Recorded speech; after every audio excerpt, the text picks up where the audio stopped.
So, if you've watched all of my videos, which is I think only 4 videos so far, I wear the same colored shirts repeatedly. I wear a brown v-neck and a tan v-neck. And I have 5 pairs of each color, and those are the only shirts that I wear. So, just to let you know, I'm not straight grimy cat rocking the same shirts over and over again. I actually have multiple pairs of each shirt, and I'm trying to incorporate a green or a dark forest type green color because my eyes are green into my shirt repertoire. But Old Navy, which is the company that makes these beautiful v-neck shirts that I like to wear, has not released a dark green or just regular green v-neck shirt since I started wearing these v-neck shirts. And I really like these shirts, so I'm like waiting for Old Navy to drop the hot shit. If anybody from Old Navy corporate is watching, do me a solid. Stop with the teals. Stop with the coral ocean green, whatever. Like, just bring some green. Like, green is a pretty poppin' color. Like, I don't see any problem with dropping a V-neck that's green.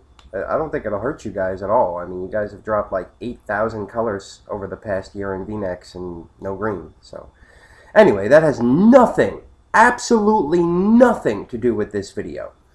This video I'm going to title, "My Mother is Going to Kill Me."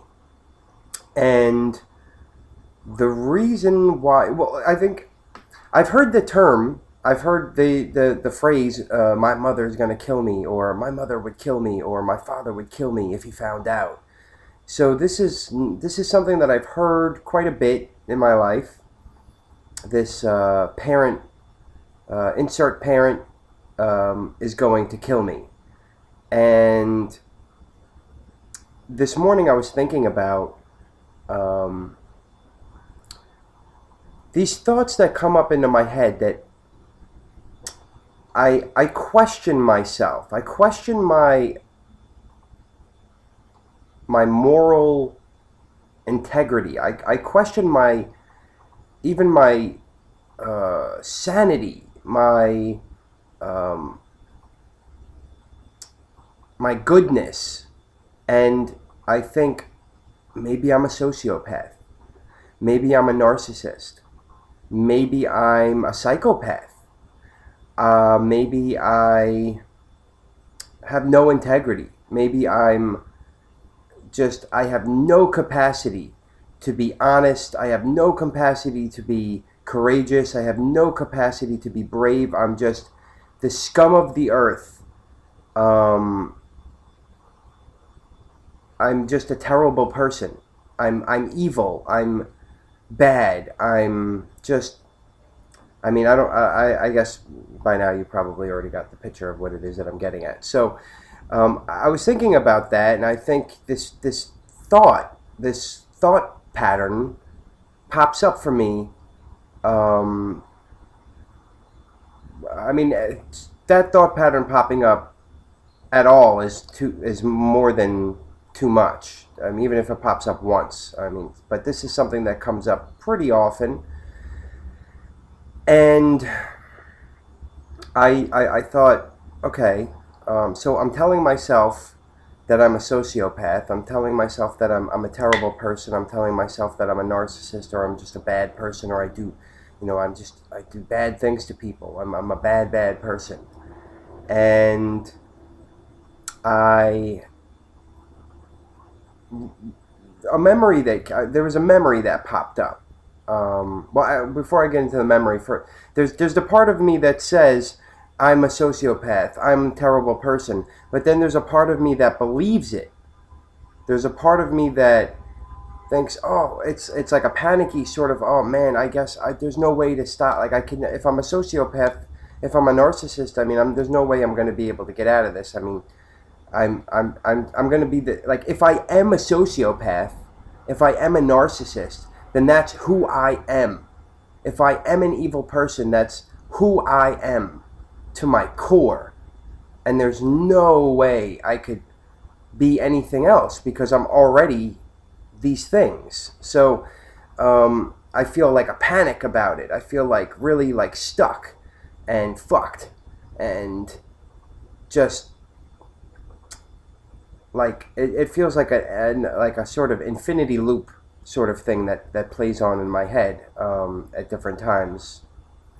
And so a memory that came up for me about this was I remember being 7 or 8, second or third grade, 7 or 8, and I was in my mother's apartment, and I was in, yeah, it was my mother's apartment where I lived, where I grew up, and my cousin was there visiting, and my cousin's maybe 4 years younger than me, so he was maybe 4, and I was, yeah, he was either 3 or 4, and I was 7 or 8.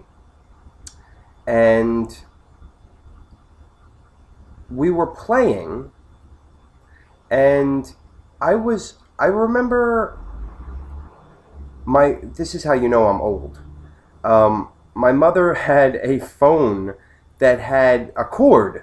Remember when phones had cords? Maybe some of you do, maybe some of you don't. If you don't remember that, well, back in prehistoric days when we lived in caves, phones actually had spinny, stretchy, long cords.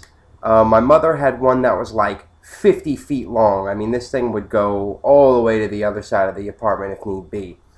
And me and my cousin were playing, and I was like tangling my cousin up with the cord, and he was enjoying it. I mean, we were enjoying ourselves. I mean, it was kind of fun. I mean, we were just getting all tangled up in the cord, and my mother freaked out. My mother had just a super angry reaction to seeing that, like irritation, like just beyond, like the most intense. She must have been feeling like the most intense irritation or stress because she flipped out. And she said, "You're going." I think she implied that I was going to kill my cousin, or I was trying to kill him, or something like that. Like I was trying to wrap him up to like kill him. Or maybe that's, I don't know. Maybe that's just something that I created in my own mind to sort of explain what the heck it was that happened after this. But my mother said, "I'm going to kill you." I remember her saying, "I'm going to kill you." She didn't say it like I'm like flat out like I'm going to kill you, Stephen. But she was like, "I'm gonna kill you!" Like she was just like wiling out, and I didn't. I straight up thought she was serious. And she sent me to my room, and my cousin stayed out in the rest of the apartment, and I had to go to my room. And I went to my room, and I remember just panic, just a disgusting panic was overwhelming me. And I was sitting there in my room, and I kid you not, I took this literally that she was going to kill me. I was 7 or 8 years old. I mean, I didn't know. I mean, my mother had attacked me before, and I thought, this is the thing. This is like the straw that broke the camel's back, or whatever the heck. This is like, I finally did it. Like, this is the last time. Like, she's, my last strike or whatever. Like, she's really going to kill me. And I was sitting there in my room, and I thought, oh, I could just play with toys or something until she comes to kill me, or I could do something. But I remember thinking to myself, there's no point. There's no point in doing anything anymore. Just, I'm going to die. There's no point in doing anything. And I sat there and I felt so much guilt for wrapping my cousin up in the phone cord. I felt just this overwhelming sense of guilt and shame that, was I trying to kill him? Was I doing something really bad to him? I must have been doing something really bad. I mean, if my mother is saying that she's going to kill me. And I wrote a will. I wrote a will. I mean, I was 7 or 8. I mean, I had some writing skills and stuff. I was watching Sesame Street and whatnot. So I sat down with a crayon or whatever, or a piece of paper, and I mean, it was a crude will. I've never wrote a will since. I don't really, had no experience writing wills at that age, so I just wrote, like, all of my stuff goes to my cousin. My cousin that I was wrapping up. I was like, all my toys, my bed, and just like everything that I own basically goes to my cousin, because I just feel so terrible about what I did to him. And I just remember sitting there feeling so, like, terrified, because I knew death was coming. Like, I knew I was going to die. Like, I had surrendered. Like, I had just surrendered life. And I remember thinking to myself, like, I'm so young. Like, I barely got a chance to do anything. I can't believe, like, I'm already going to die. And I also remember, at that point, I had been told that when you die, if you're a sinner, you go to hell, and if you're good, you go to heaven. And I was thinking, oh man, I'm definitely going to hell, because when she killed, like, I'm definitely going to hell when she kills me, because I did something bad here. I was trying to kill my cousin, or I was trying to hurt him. And I just thought, not only am I about to die, not only am I so young and I'm about to be killed by my own mother, but that when she kills me, I'm going to suffer and be tortured in hell for eternity. And I just felt such a tremendous amount of surrender, and just, I kind of was like limp. I was kind of just limp emotionally, and it's kind of like, it makes sense thinking about it now, because if you know that you're going to be killed, it's like you kind of want to shut down your emotions. You want to shut down your feelings, because I didn't know how she was going to kill me. Maybe she was going to come in and beat me to death. Maybe she was going to stab me to death. I didn't know. And I was just shut down emotionally, sitting in my room. I had the will written up. I felt like, I think I remember shaking back and forth, like, oh my God, when is it going to happen? Like, the time was ticking. Time was like, it was like the time, the dimension of time was like my worst enemy at this point. It was just like, God, I just wanted it to come and get it over with. It's like, it was just torturous and traumatic, just waiting for it, just knowing that it's coming. And anyway, well, wow, that took a long time to explain. What I wanted to do in this video is visit that memory, visit me as a child, just visit that whole memory, as the person that I am now and see what happens. So I'm going to imagine myself walking into my bedroom, and I imagine I would close the door behind me, and so that I could have some private time with me as a child. And I would go up to 7-year-old Stephen, 8-year-old Stephen, and say, I could see that you're really nervous. I could see that you're scared.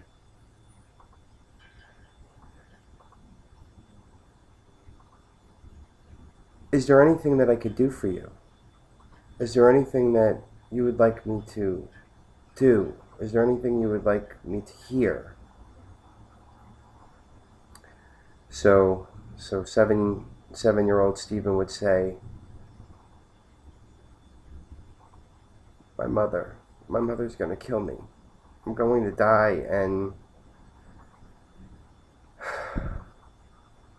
I'm scared.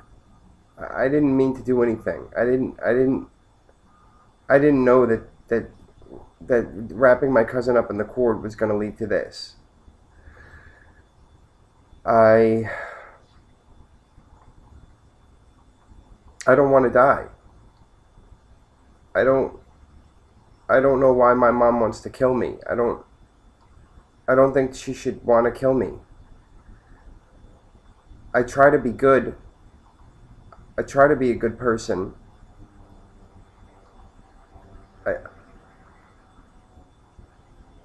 I don't want to burn in hell. I don't want to burn in hell forever. I don't want to suffer. And I would say, well, I would get down on my knees, and I would say, I'm so sorry. I'm so sorry that you are in this position. You don't deserve to be in here like this, suffering. You don't. What your mother said to you is not right. And I understand that you're scared. I understand that you're terrified and just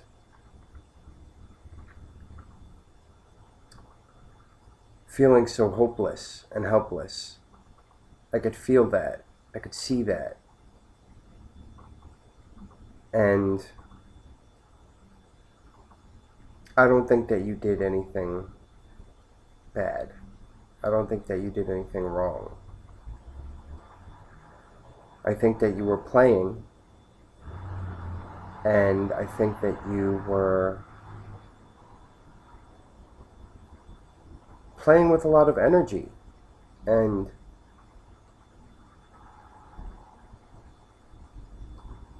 your mother just can't handle that. And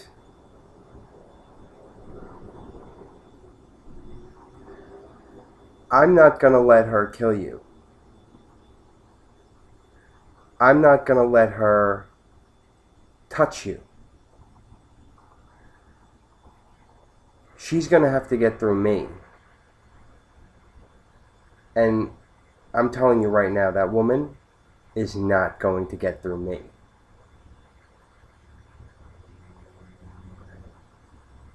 So I know that you still feel scared.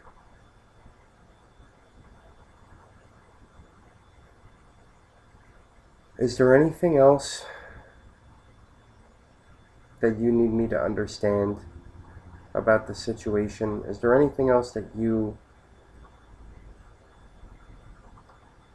think that I could help with here?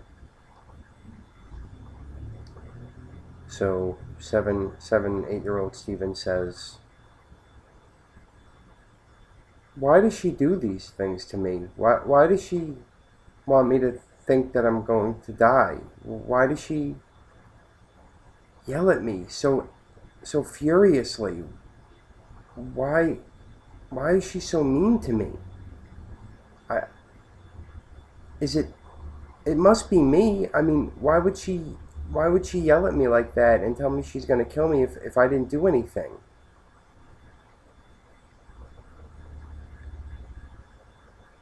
And I would say to my child, me as a child, I would say,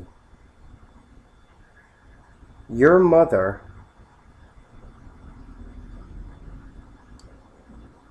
is unable to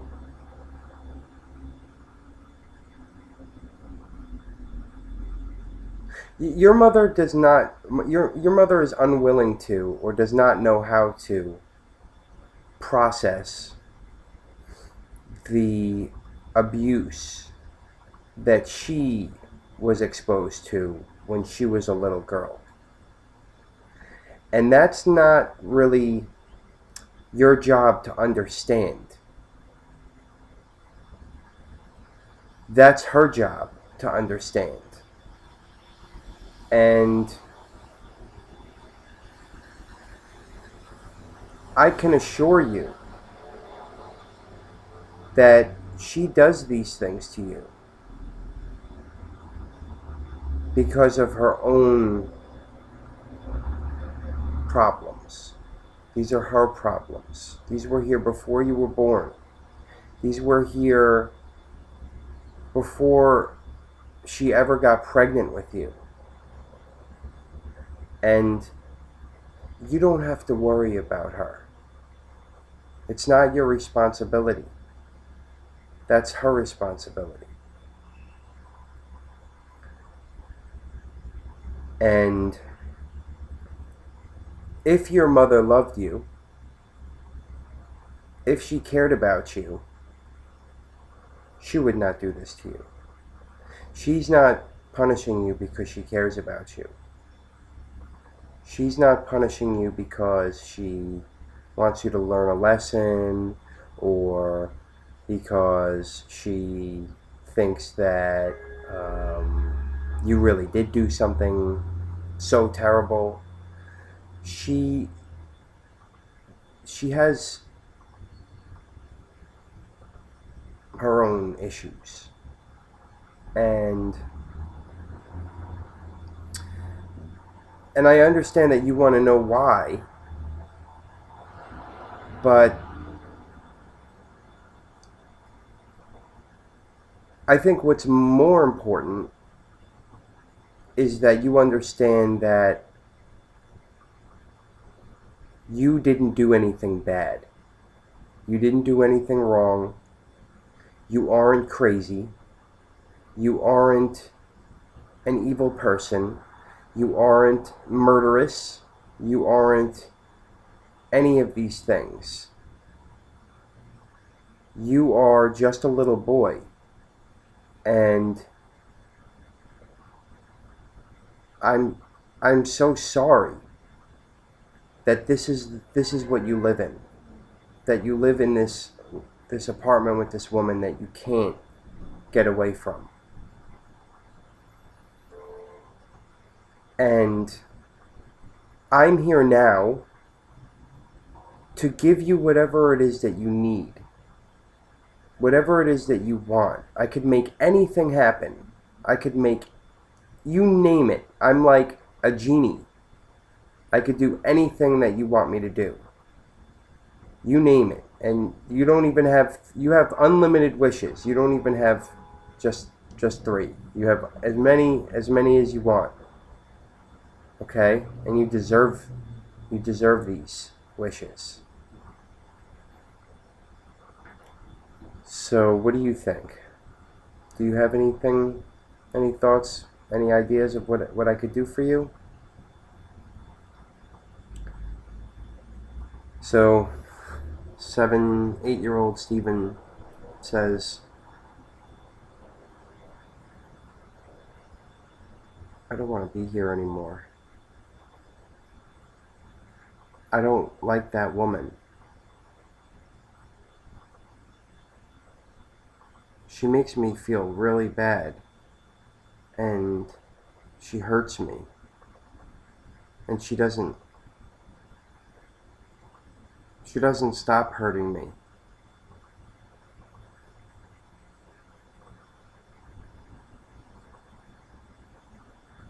I can't do this.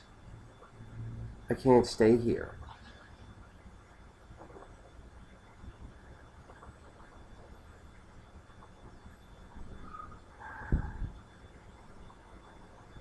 Okay.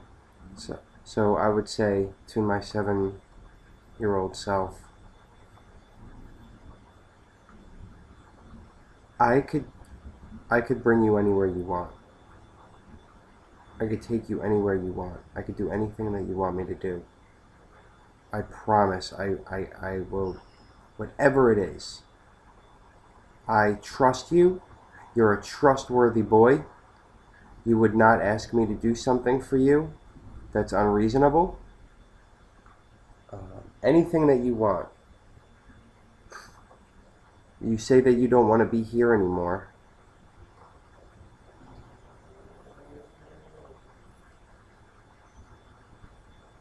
Where would you like to be?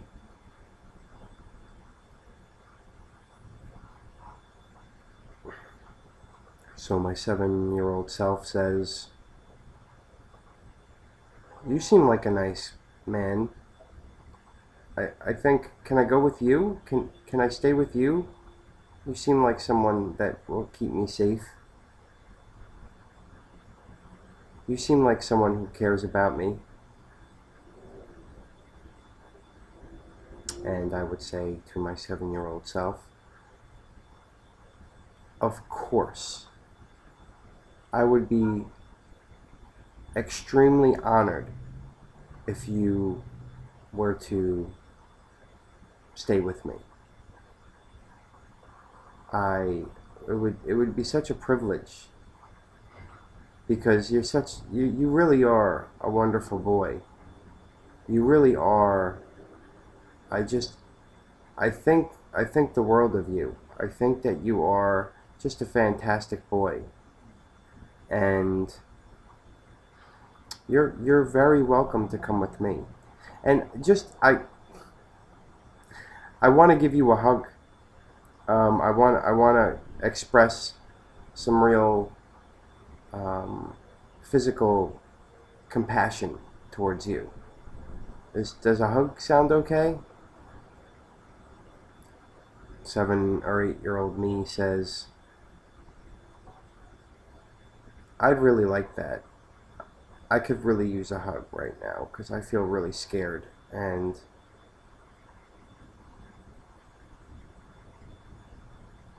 you know, that lady never really gives me hugs.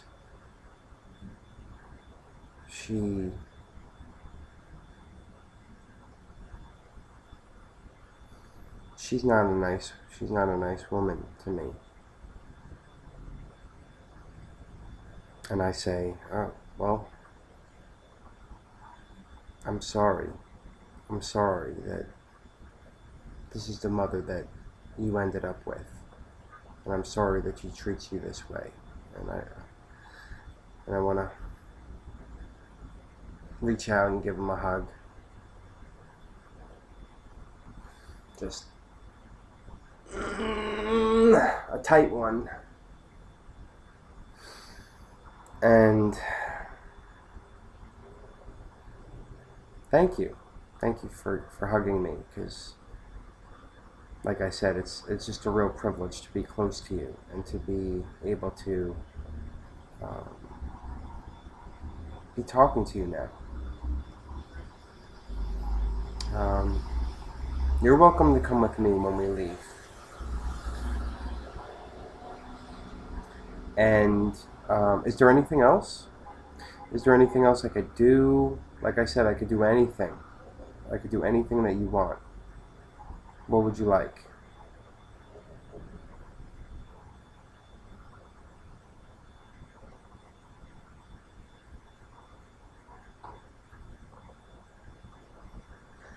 I think that's it for now.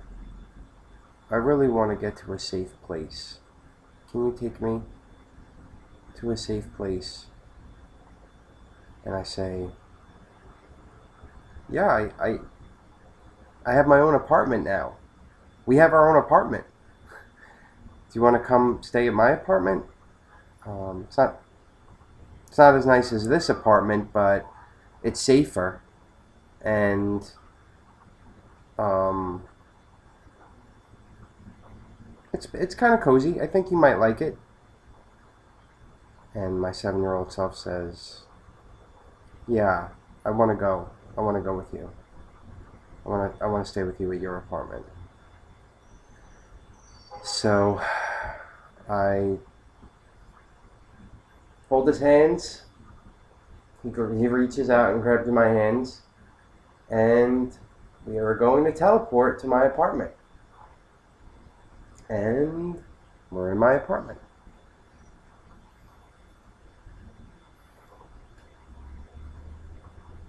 What do you think?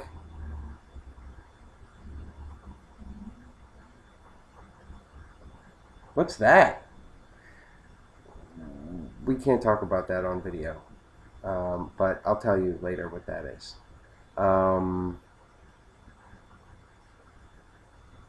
So, aside from that, what do you think? I don't know. I guess it's okay. I I feel safer here. Um, I'm kind of tired. Kind of feel like going to sleep. Well, my bed is right there. If you want to take a nap, go for it. And I'm looking forward to hearing more from you. Um, if you ever want to chat again, I'm glad that you're in a safer place now, and I very much want to hear about anything that comes to your mind, anything that you're thinking or feeling. Um, I want to hear about it. And do you feel safe doing that? And my 7-year-old self says, yeah, I feel safe. I feel safe. But I'm going to lay down now. And I say, good. Go for it. So he runs off to the bed, and I'm left here, I guess, pretty good timing. 32 minutes. I usually try to keep my videos around 30. But, yeah, I mean, I know this wasn't the... It's hard to do... It's hard to convey, like, a conversation with a part of me on video. It might be hard for the viewer to understand, like, who's talking when and stuff, but I can't think of any better way to do it right now. So,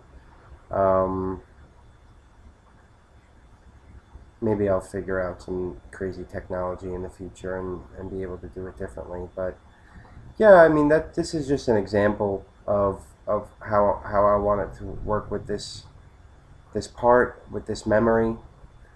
And there's a lot more that's gonna go into it. Maybe I'll make another continuation, but for now I think that this is good. And yeah, I mean, if anybody has any questions, any feedback, any comments at all, just let me know, and or leave a comment on the page that this video is on. And I hope this was useful, and I hope it gives people who don't already have an idea of how they could work on some of their history. I hope this gives them an idea of what, one way to approach it. And this doesn't mean that I'm fully healed from the trauma that I've experienced from this type of stuff, but there's always more work to do. There's always more work to do with this stuff. So thanks for watching. And I hope you got something out of this video, and I hope you have a great day. Bye.